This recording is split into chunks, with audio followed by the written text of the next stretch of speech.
vamos a compartir algo ahora de la palabra de Dios que sea de bendición a nuestras vidas, eso espero, y que tiene que ver con lo que ya hemos hablado antes, de esto de velar por los hermanos, que lo habíamos visto ya la semana anterior y con la ayuda del Señor vamos el día de hoy a revisar esta nueva y segunda parte de estas tres que tenemos, ¿ya? Velando por los hermanos. ¿Qué es lo que nosotros podemos ver respecto a este tema que nos dice la Escritura? Y en este día vamos a hablar acerca de las características que debo tener para velar por otros, ¿ya? La semana pasada, haciendo un pequeño resumen, haciendo un pequeño repaso, hablamos acerca de esto, seguramente usted lo recuerda, que hay tres modelos más o menos típicos en los cuales se ve esto. El primero, donde hay uno solo, que es el que está preocupado de todos los demás, ¿sí? Y para eso necesitaríamos un líder superdotado, pero vimos ejemplos bíblicos en los cuales, tanto en el Antiguo como en el Nuevo Testamento, que es imposible que un líder superdotado, velar espiritualmente y por todo, por todas las necesidades. No se puede. Un segundo modelo es que algunos pocos velen por todos. Y si bien ese modelo es mejor que el anterior, también coloca una carga muy excesiva. Nos dimos cuenta que los apóstoles no podían preocuparse de todas las necesidades de la iglesia naciente eh, por ellos mismos. Era imposible. Por lo tanto, eh, no es, digámoslo así, la forma en la cual nosotros tenemos que llevar esto. ¿Qué es lo que dice la Biblia? Todos velan por todos. Toda la congregación ejerce la obra del ministerio.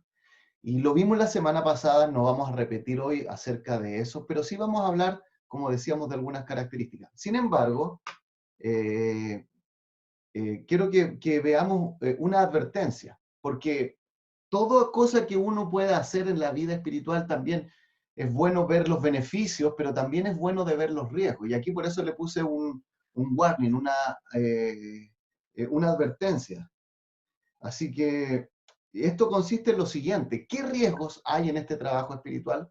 Podríamos resumir que hay riesgos para la persona que está siendo, a la cual están tratando de cuidarla espiritualmente, y podríamos decir que el hermano por el cual se está velando llegue un momento donde él exija un cuidado espiritual o se vuelva dependiente del otro. Supongamos que, por decir un nombre, la hermana María Isabel me llama a mí, me está llamando en la semana, se preocupa de mí: pastor, ¿cómo está usted? ¿Cómo está su relación con Dios? Está tratando de saber acerca de mi vida. Y después no me llama durante 2 semanas, ella tuvo tiempos difíciles, complicados, de salud, trabajo, lo que sea, y me llama una tercera semana y yo le digo: oiga, hermana, no me estuvo llamando estas 2 semanas, ¿qué pasó? Entonces, no, este es un peligro, que la persona exija un cuidado espiritual y, como decía acá, que se vuelva dependiente de eso. Mi amado hermano, nuestra vida espiritual no depende de si alguien está ahí al lado nuestro o no. Nuestra vida espiritual depende del Señor. Amén. Y en segundo lugar, otro peligro sería que el hermano que está velando llegue a sentir con una carga esto. De que la vida espiritual del otro depende de su trabajo. Es decir, si yo no estoy a cargo de este hermano, si yo no estoy todo el tiempo viendo qué sucede con él, entonces la vida espiritual de este hermano está en riesgo. Es un peligro, entonces, eso para el hermano. No es así, hermano. ¿Qué nos dice la palabra de Dios? Fíjense en este versículo que me interesa, que lo veamos. De manera que, dice Pablo, cada uno de nosotros dará a Dios cuenta de sí. De manera que cada uno de nosotros dará a Dios cuenta de sí. Dicho de otra manera, si bien es bueno, si bien es importante que otros hermanos me animen en mi vida espiritual, cuando el día de mañana yo esté en la presencia de Dios, en el tribunal de Cristo, yo voy a dar cuenta de mí. No voy a poder decirle: Señor, la hermana Chabelita no me llamó, Señor, esta persona de acá no estuvo pendiente de mí. Por lo tanto, es importante tener claro, hermanos, hermanas, esta advertencia antes de continuar. La vida espiritual del creyente se basa en su relación con Dios, no de lo que otro haga por él. Hecha esta advertencia, entonces veamos qué características debo tener para velar por otros, analizando el pasaje de Colosenses 3, 14, 16. La semana pasada mandamos un documento en el cual habían 33 características de lo que significa el ministerio unos por otros. Todos son, digamos, porciones del Nuevo Testamento que describen de esta relación de unos por otros. Pero personalmente uno de los que a mí más me llamó la atención y que me gustaría compartir con ustedes está en Colosenses, capítulo 3, 14 al 16. Y por favor, si tiene ahí su Biblia, le pido que vaya y busque ese pasaje para que lo podamos seguir con la lectura en nuestra Biblia. Yo voy a leerlo en la versión Reina Valera y dice así: y sobre todas estas cosas, vestidos de amor, que es el vínculo perfecto, y la paz de Dios gobierne en vuestros corazones, a la que asimismo fuisteis llamados en un solo cuerpo, y sed agradecidos. La palabra de Cristo more en abundancia en vosotros, enseñándoos y exhortándoos unos a otros en toda sabiduría, cantando con gracia en vuestros corazones al Señor con salmos e himnos y cánticos espirituales. Mi amado hermano, me gustaría que nos centráramos en estos 3 versículos y viéramos 3 cosas, una en cada uno de ellos. Fíjese en el versículo 14, dice: sobre todas estas cosas, vestidos de amor. Versículo 14. En el versículo 15 dice: la paz de Dios gobierne en vuestros corazones. Ahí tenemos una segunda característica. Y en el versículo 16 tenemos una tercera que dice: la palabra de Cristo more en abundancia en vosotros. Y me gustaría entonces que cada una de ellas la pudiésemos examinar un poquito más. Podríamos decir entonces, en primer lugar, que una característica que yo debo tener para poder estar preocupado de mi hermano en la fe es tener un corazón dispuesto a ponerse el traje del amor. Lo quise colocar así: un corazón dispuesto a ponerse el traje del amor. Fíjense en esta otra versión como lo dice, la Nueva Biblia de las Américas dice: sobre todas estas cosas, vístanse de amor, que es el vínculo de la unidad. No sé si lo notan, pero es claro que aquí Pablo está hablando usando una metáfora como de vestirse, como tener una ropa, colocarse un traje. Pero no se trata de un traje de ciertas medidas, no se trata de usar o no usar corbata, no se trata de una vestimenta formal, sino que de vestirse de amor, como dice esta versión. ¿Por qué? Porque dice que ese es el vínculo de la unidad. Si queremos mantener el vínculo de la unidad en el cuerpo de Cristo, entonces lo que la Biblia dice que una de nuestras características debe ser el amor. Ahora, fíjense en otro pasaje donde también Juan, el apóstol Juan, habla de esto y dice ahí: porque este es el mensaje que ustedes han oído del principio, que nos amemos unos a otros. ¿Se fija nuevamente que sale esta expresión, unos a otros? Y fíjense, nos da un ejemplo negativo. Nos muestra a través de esto un ejemplo de lo que no debiésemos hacer. Dice que nos amemos unos a otros y luego dice esto: no como Caín, que era del maligno y mató a su hermano. Y pregunta: ¿por qué causa lo mató? Porque sus obras eran malas y las de su hermano justas.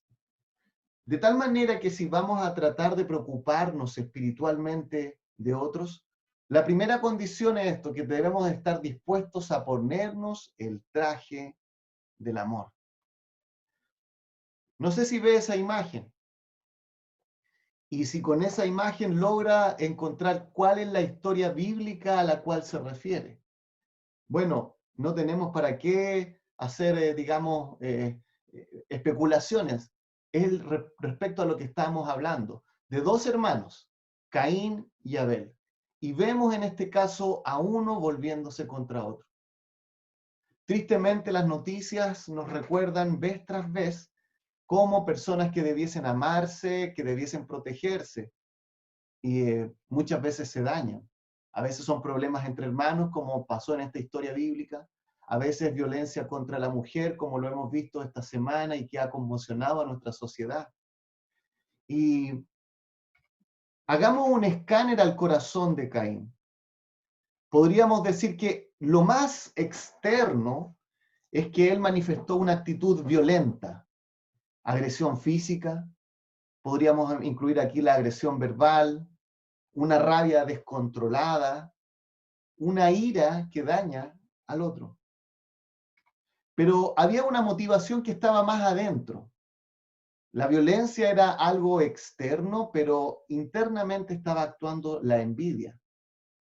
El ver mi valor en lo que los demás piensan de mí, en querer ser como otro, en querer tener lo que tiene el otro. Pero hermano, pienso yo, y es lo que quiero explicar acerca de esto, que hay algo incluso más profundo de la envidia. ¿Por qué, por qué hay envidia muchas veces en nuestros corazones? Y pienso que si vamos más adentro, nuestro problema es una falta de amor, el desamor. Amar más mis planes, amar más mis proyectos y mis sueños, y valorar o ver a los demás en la medida de que ellos sirven para mis planes. Es decir, veo a los otros como instrumentos, herramientas para mi propio beneficio. De tal manera que hay algo visible, que es lo externo, que es la violencia que Caín ejerció contra su hermano. Sin embargo, eso da a mostrar que hay algo invisible, algo que está muy dentro actuando en su corazón. La envidia y, según lo que yo veo más profundamente, la falta de amor a su hermano. Ahora, creo que esto es importante porque quizás no todos vamos a manifestar visiblemente violencia, pero quizás dentro de todos nosotros sí se puede manifestar una falta de amor. Por eso podemos hacer un escáner a nuestro propio corazón. Fíjense en este pasaje que creo yo que muchos conocemos. Dice, y Jehová dijo a Caín, ¿dónde está Abel, tu hermano? Y él respondió, no sé. Y dice esta frase, ¿soy acaso guarda de mi hermano? Fíjense, en primer lugar, él dijo no sé, y eso era falso. Acá hay una mentira. Y luego él hace una pregunta, que él piensa que su respuesta sería no. Pero yo le quiero hacer a ustedes la pregunta y decir esto, ¿era Caín guarda de su hermano Abel? Y la respuesta es sí.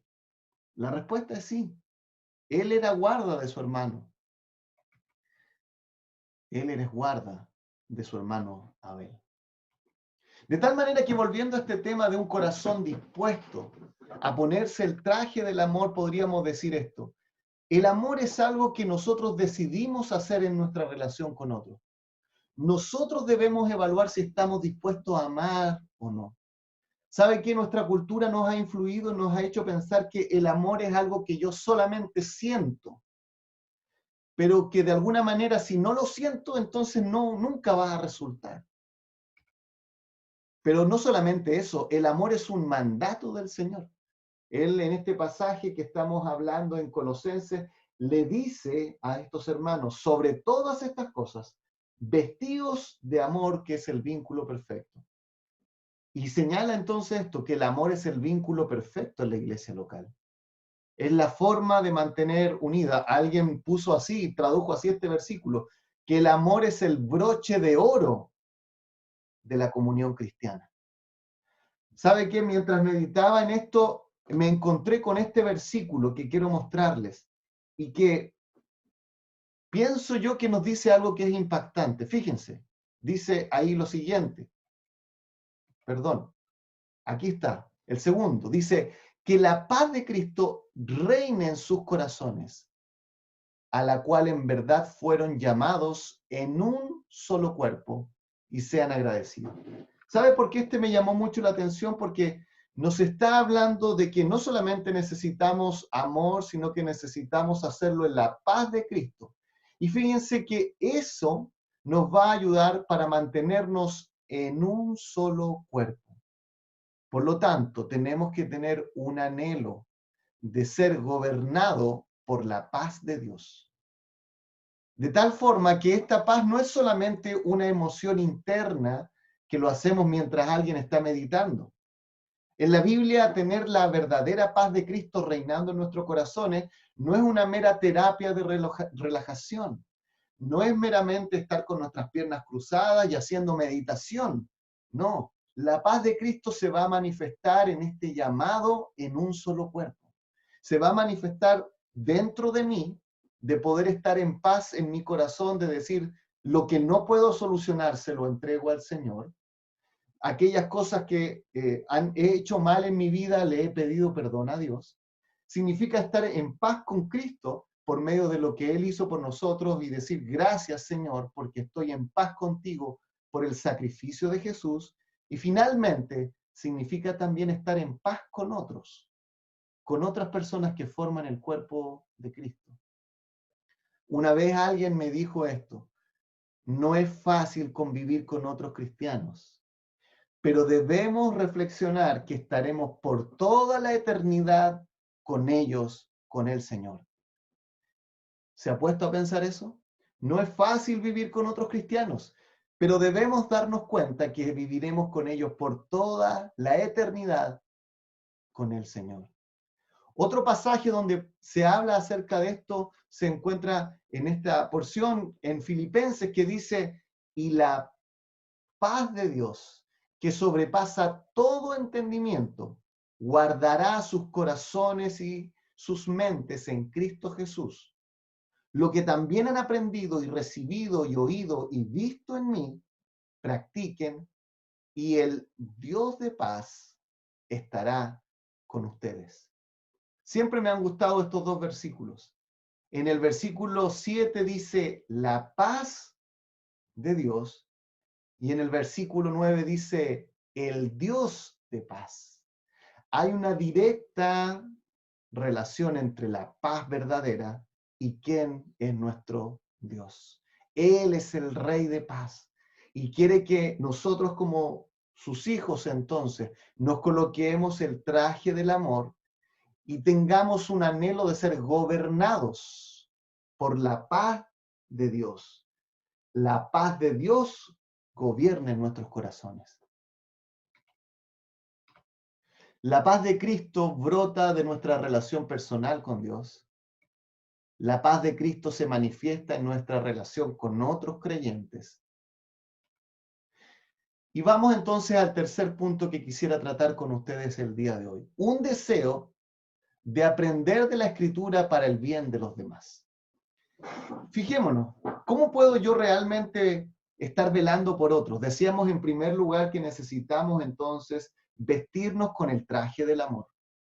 En segundo lugar, en el versículo 15 decíamos que debemos ser gobernados por la paz de Dios. Pero el amor y la paz son importantes, pero hay que agregarle un tercer elemento, de acuerdo a lo que dice acá Pablo en Colosenses. Y es un deseo de aprender de la Escritura, pero no para tener, digámoslo así, la mente más brillante de todas. No para decir yo sé más que el otro, sino aprender de la Escritura para el bien de los demás. Obviamente, primero para el bien nuestro, para nuestro propio beneficio, para la edificación de nuestra propia alma, pero también para el bien de los demás. Y eso es lo que dice en el versículo 16. Dice el apóstol Pablo lo siguiente: la palabra de Cristo habite en abundancia en ustedes, con toda sabiduría, enseñándose y amonestándose unos a otros con salmos, himnos y canciones espirituales, cantando a Dios con acción de gracias en sus corazones. No solamente necesitamos ponernos el traje del amor, no solamente necesitamos ser gobernados por la paz de Dios, sino que necesitamos que en nuestro corazón la palabra de Cristo, y fíjense cómo lo dice Pablo, habite, y no solamente habite, sino que habite en abundancia. ¿De qué manera? Para que entre todos, para que entre unos a otros podamos ser capaces de enseñarnos y amonestarnos. Mi amado hermano, no se trata de enseñar y amonestar de cualquier manera, no se trata de decirle al otro lo que yo pienso u opino sobre cualquier tema, sino que se trata de enseñar y amonestar con la palabra de Cristo. Y para que podamos enseñar y amonestar con la palabra de Cristo, esta debe habitar en abundancia en nuestros corazones. O como dice Pablo también en Romanos 15:14, fíjense lo que les dice, en cuanto a ustedes, hermanos míos, yo mismo estoy también convencido de que ustedes están llenos de bondad, llenos de todo conocimiento y capaces también de amonestarse los unos a los otros. A lo mejor muchos de nosotros decimos, parece que Pablo tenía unas expectativas muy grandes acerca de los hermanos en Roma y Colosa. Pero mi amado hermano, estamos mostrando lo que Dios quiere de nosotros, que su palabra habite en abundancia en nuestros corazones. Dios quiere que en tu vida la palabra de Dios habite, more, viva ricamente. Y esta abundancia de la palabra de Dios tiene dos propósitos, de acuerdo a lo que dice ahí. Que tú seas capaz de a otras personas enseñarles. De ahí viene la palabra didasco, que es donde viene también didáctico, la didáctica. Y también capaz de amonestar, es decir, de impartir un entendimiento o poner en el corazón de otro lo que Cristo quiere que esté. Debemos ser capaces de enseñar y amonestar. Ahora, tenemos que reconocer que muchas veces nosotros tendríamos que decir, en este momento yo no estoy capacitado para enseñar y amonestar a otros con la palabra de Cristo. Mi amado hermano, una vez visto este punto, me gustaría ver algunas preguntas que pueden surgirnos y que pueden hacer que esto que estamos diciendo quizás no lo entendamos bien. Pregunta 1, ¿por qué debo yo velar por los hermanos? Bueno, lo hemos dicho durante este tiempo, pero es bueno contestarlo una vez más y podríamos decir algo como esto. Caín no fue realmente hermano de Abel, pues en su corazón había desamor. El Nuevo Testamento nos dice a los cristianos y nos trata así de hermanos.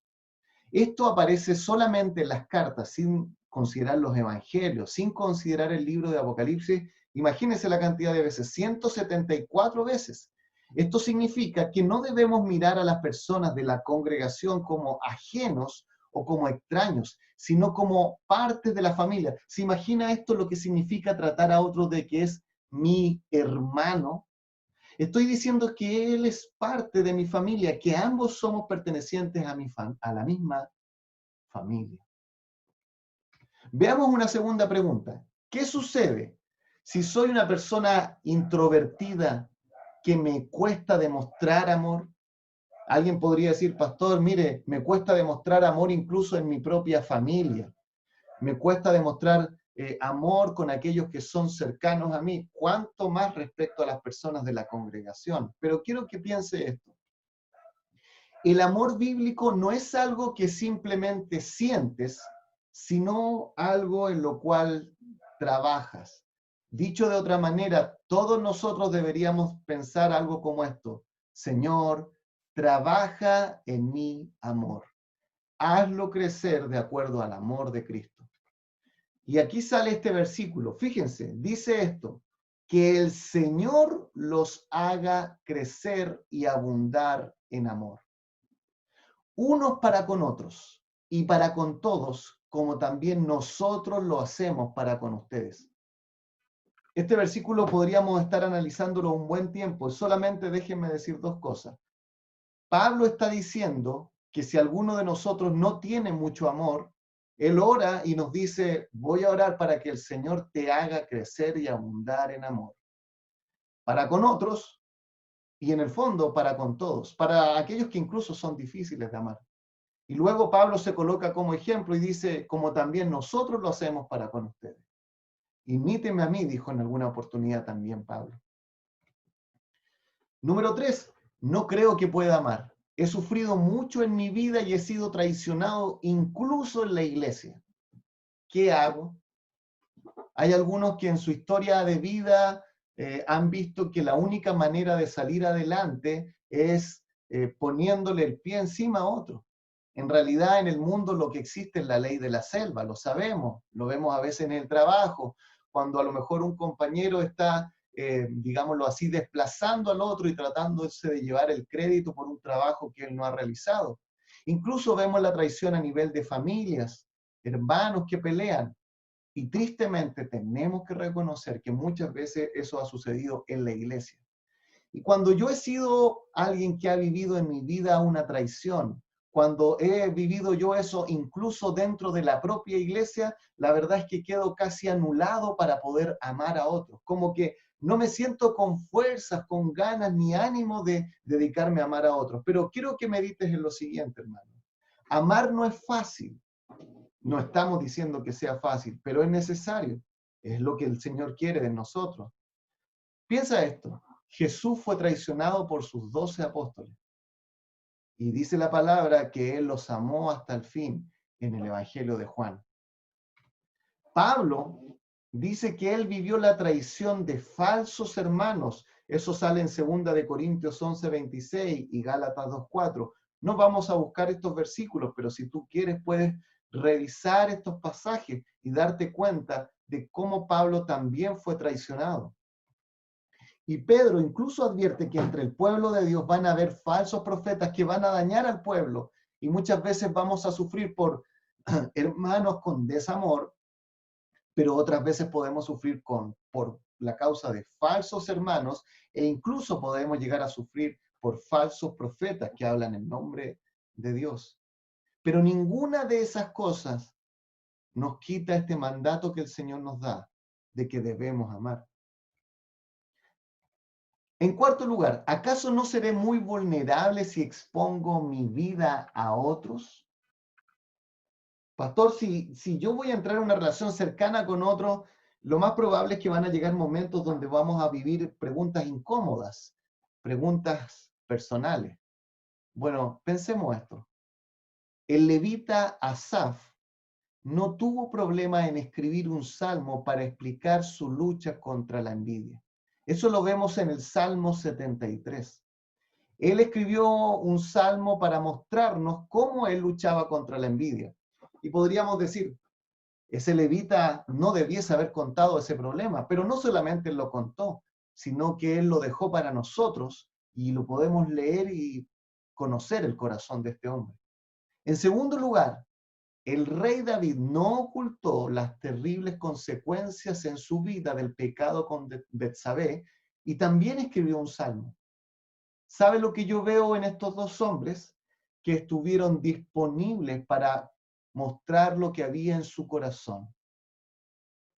No querían vivir en una falsa piedad, en una hipocresía espiritual. El gran apóstol Pablo abrió su corazón a los hermanos de Éfeso para pedir oración por sí mismo. Y finalmente, tu Salvador, el Señor Jesús, no tuvo problemas en mostrarse sensible y llorar públicamente cuando murió su amigo Lázaro. Mi amado hermano, nosotros podemos exponer algunas cosas difíciles en nuestra vida con alguien de confianza. No todo, no vamos a ventilar toda nuestra vida con todos, pero sí podemos hacerlo, porque vemos ejemplos bíblicos de eso y porque nos damos cuenta que en último lugar nuestro defensor y nuestro cuidador es el Señor. Conclusión, ¿qué podemos decir finalmente de esto que hemos visto el día de hoy? Bueno, que el servicio cristiano, como decíamos la vez pasada, no se trata de lo que haces durante el culto, sino de lo que haces para el Señor en la vida de otros. Si te gustaría, querido hermano, profundizar un poco más, puedes leer un documento que subiré por el WhatsApp de la iglesia que se llama La importancia de la amistad y nos muestra ejemplos bíblicos de amistad.